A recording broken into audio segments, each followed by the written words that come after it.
Ô Dieu, crée en moi un cœur pur, renouvelle en moi un esprit bien disposé. Ne me...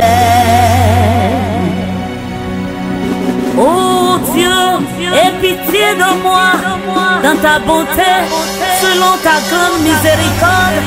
Efface mes transgressions, lave-moi complètement de mon iniquité et purifie-moi de mon péché, car je reconnais mes transgressions et mon péché est constamment devant moi. J'ai péché contre toi seul et j'ai fait ce qui est mal à tes yeux, en sorte que tu seras juste dans ta sentence, sans reproche dans ton jugement. Rends-moi la joie de ton salut et que l'esprit de bonne volonté me soutienne, oh Seigneur. Shalom, shalom, shalom. Je suis Madame Alquier, servante Élie. Oui, je suis au service du Dieu vivant et je suis aussi chantre depuis un certain nombre d'années. Je suis à mon 8e album en ce moment. Et le but de ma présence en ce jour, c'est pour témoigner de la nouvelle personne que le Dieu vivant a fait de moi. Oui, il y a très longtemps que j'ai été convertie. J'ai été à l'église pour la première fois le 3 janvier 1988 et fin septembre 1994, j'ai connu le vrai Dieu, j'ai connu le pouvoir du Saint-Esprit et j'ai vu qu'au fur et à mesure, le Seigneur me faisait progresser. J'ai remarqué que si tu t'humilies, le Seigneur il t'élève. Si tu le cherches, la Bible dit, il se laisse trouver par celui qui le recherche. Donc, selon le niveau que j'avais, je faisais la musique en conséquence. Mais à partir de 2021, il y a eu un changement dans ma vie. Quand, en tant que servante du Seigneur, j'ai fondé une église, j'ai dirigé l'église.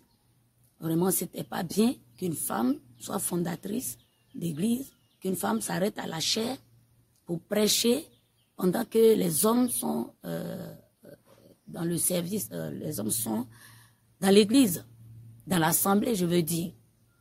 Donc, le Seigneur, par sa grâce, j'ai fait une prière pour demander. Vous voyez, à l'école, l'enseignant, il enseigne, il teste les élèves par des exercices, par des interros, par des devoirs. Nous, à chaque fois, on doit interroger le Seigneur pour notre marche en sa présence. Seigneur, que penses-tu de ce que je suis? Est-ce que je suis agréable? Y a-t-il quelque chose que je dois améliorer? Donc c'est ainsi que je me suis inclinée pour demander au Seigneur qu'est-ce qu'il pensait de ma présence à la chaire, à l'autel. Ah non, je ne me suis pas tue pour que le Seigneur, le Dieu de grâce, se présente, le Seigneur Jésus se présente lui-même pour m'instruire. Voilà. Donc, il a démontré que la femme à l'hôtel, c'était comme dans le corps médical. Tu accompagnes quelqu'un pour son opération d'une hernie, par exemple. On fait l'incision, on voit que c'est quelque chose d'autre que la hernie. Donc, il y a le prix de la hernie, c'est simple. Mais ce qu'on découvre nécessite encore une somme de plus. Si on n'appelle pas le parent pour aller lui montrer ce qui se passe, et à la sortie, quand on va lui proposer, il va dire non, c'est comme ça, vous escroquez. Donc, pour éviter tout cela, on va habiller le parent comme s'il était du corps médical avant d'entrer au bloc. Quand on l'a habillé, toi qui ne le connais pas, tu vas le prendre soit pour un médecin, pour une sage-femme, pour un infirmier ou un garçon de salle. C'en est ainsi. Quand la femme se met à la chair, elle est habillée comme homme. Et c'est ce que le Seigneur m'a montré. C'est une abomination que la femme soit habillée comme un homme. Tu sais, Deutéronome, chapitre 22, verset 5, interdit à la femme de s'habiller comme un homme et à l'homme de s'habiller comme une femme. Et je pense qu'il n'y a pas très longtemps, autrefois en France, c'était interdit à la femme de porter le pantalon. Une femme qui doit porter le pantalon doit aller à la préfecture, faire une demande et il faut que les raisons soient valables.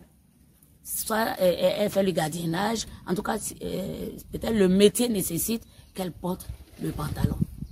On a vu aussi que les femmes, autrefois, elles portaient de grandes robes, même on ne voit pas le cou, le poignet et puis des gants, et elles faisaient du sport avec des grandes robes. Elles faisaient du vélo avec des grandes robes. Et là, les gens vont dire que nous ne sommes plus à ce temps. Mais le Dieu qui nous a créés n'a pas changé. Et comme il est écrit dans la parole, 1 Timothée chapitre 2 verset 9, je veux aussi que les femmes vêtues d'une manière décente ne se parent ni de perles ni de bijoux. Donc avec cette connaissance que le Seigneur m'a apportée, il y a eu changement dans tout. On ne peut pas prétendre chanter le Seigneur et avoir l'allure d'un non-chrétien. Et le Seigneur dit de ne pas se dresser, de ne pas se parer. Mais on voit des mèches de couleur, on voit des rouges à lèvres. Quelqu'un qui est dans la chorale, tiens le rouge à lèvres, le micro avec du rouge sur les lèvres. Je suis sûr que si le Seigneur nous avait créé avec des lèvres rouges, on allait chercher à rendre ça marron ou noir, ou à l'oignon. Nous avons carrément changé le plan de Dieu. Donc aujourd'hui, la musique que je fais aujourd'hui, depuis l'année dernière d'ailleurs, je m'appuie sur les versets bibliques. Voilà. Quand je dois m'inspirer, quand je donne un exemple, un jour j'ai ouvert le psaume chapitre 93, quand j'ai lu jusqu'à la fin, et puis la sainteté convienne à ta maison. Au lieu de lire, c'est un chant. Donc j'ai fait de la partie là un chant. Mais comme il faut, pour chanter, il faut dire beaucoup de choses, je suis remontée. L'Éternel règne, il est revêtu de majesté.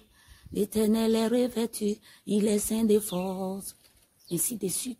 Et c'est ce qui a fait que, le 12 décembre 2022, j'ai fait le dernier album, le 8e album, à la gloire du Seigneur, voilà, qui est intitulé L'Espérance. Voilà. Et pour 2021, c'est l'arrivée du Seigneur. Parce qu'actuellement, nous devons nous préparer, les temps sont quasiment finis. Nous devons nous dépouiller des accessoires de Jézabel. Les faux cheveux fossiles, faux ongles, talons, pantalons, et les mini-jupes. Notre corps est sacré. Notre corps est sacré. Donc le corps étant sacré, un autre homme ne doit pas voir les mollets de la femme d'autrui ou la future femme d'autrui. Notre bas-ventre, l'ennemi nous démontre qu'on a un ventre plat, joli ventre, donc il faut mettre en valeur. L'ennemi nous dit que notre teint est noir, pendant que les blancs s'en vont à la plage pour chercher à se bronzer. Nous cherchons les pommades éclaircissantes pour décapiter notre corps. Et la Bible dit de ne rien ajouter, de ne rien retrancher. Oui, moi, autrefois, j'enlevais là les cils et on mettait du crayon. Qu'est-ce que nous on veut? Le Seigneur nous donne des soucis, on arrache. Il nous donne des cils naturels. Je me rappelle à mon mariage, je dis, les femmes là, quand elles se marient, on voit qu'il y a un changement. Et je suis partie, ils m'ont mis des trucs là, sur les cils là. Je ne pouvais plus fermer mes yeux. Mes yeux sont devenus rouges, mais là, m'ont coulé. Arrivé à la maison, j'ai attrapé, j'ai enlevé. Mais quand je vois les femmes, elles se sont accrochées. Quand l'homme t'a croisé avec les trucs accrochés, mais le jour où tu vas enlever, mais c'est là qu'il y a problème dans les foyers. Donc, je voudrais inviter les femmes à demeurer telles. Voilà. Donc, aujourd'hui, la musique que je fais, c'est tiré de la parole de Dieu. Voilà. Donc, ce changement, je le dois au Seigneur. Et il résiste aux orgueilleux. Et quand tu t'humilies, quand tu ne montres pas que tu as le monopole de la connaissance, le Seigneur est sage. Quand il donne une petite vision, celui qui a des visions commence à faire le malin. Alors que ce que toi tu penses savoir là, tu ne sais rien. Il y a quelqu'un qui sait encore plus que toi. Donc c'est dans l'humilité que le Seigneur nous aide à progresser. On n'a rien fait encore. Les temps sont finis, le Seigneur Jésus revient bientôt. Donc je vais inviter quelqu'un à s'accrocher au Seigneur, à se débarrasser de ça ce soir. La Bible nous dit, à quoi sert-il à l'homme de gagner ce monde s'il perdait son âme? Donc la musique qu'on veut faire à la gloire de Dieu, qu'on ne fait pas cette musique avec la cigarette, avec la boisson, avec l'alcool, qu'on s'inspire du Saint-Esprit, de l'onction de Dieu, et qu'on ne dise pas le nom de l'homme dans la chanson. On veut chanter à la gloire de Jésus. On n'entend pas Jésus, on entend Baba Kwasi Konae, Moblae. Donc, bon, tout ça, ils font quoi dans ça? Leur nom, c'est trop pas dans la Bible. Donc, oh, shalom, shalom, shalom.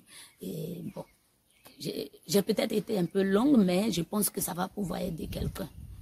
Dans les psaumes, il y a de bons cantiques. David a chanté de merveilleux cantiques à la gloire du Seigneur. Et ce qui me touche le plus, lorsque David, en se repentant d'avoir fait tuer Uri, le psaume 51, il a chanté, implorant le Seigneur, « Ô Dieu, crée en moi un cœur pur, renouvelle en moi un esprit bien disposé,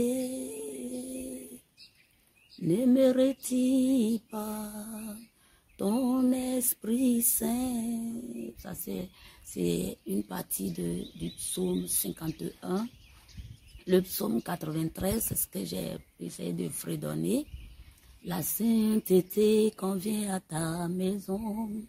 La sainteté convient à ta maison. Ô Éternel, pour toute la durée des temps. L'Éternel règne, il est revêtu de majesté. L'Éternel est revêtu, il est saint de force. Aussi, le monde est ferme, il ne chancelle pas. Ton trône est établi dès les temps anciens. Tu existes de toute éternité. Donc voici ces 6 titres. Donc j'ai chanté. Voilà, un chant m'a touché aussi. Quand Salomon a fini de bâtir le temple à l'Éternel, il a fait une puissante prière et il a dit, une partie, il a dit, Père, incline nos cœurs vers toi, afin que nous marchions dans la voie. En même temps, un chant a été composé. Et j'ai dit, incline mon cœur vers toi, ô Adonai. Incline mon cœur vers toi, ô Yahweh. Incline mon cœur vers toi, afin que je marche dans toutes tes voies. Voyez, donc c'est ainsi que j'ai fait des compositions de cette année. Shalom, shalom, shalom.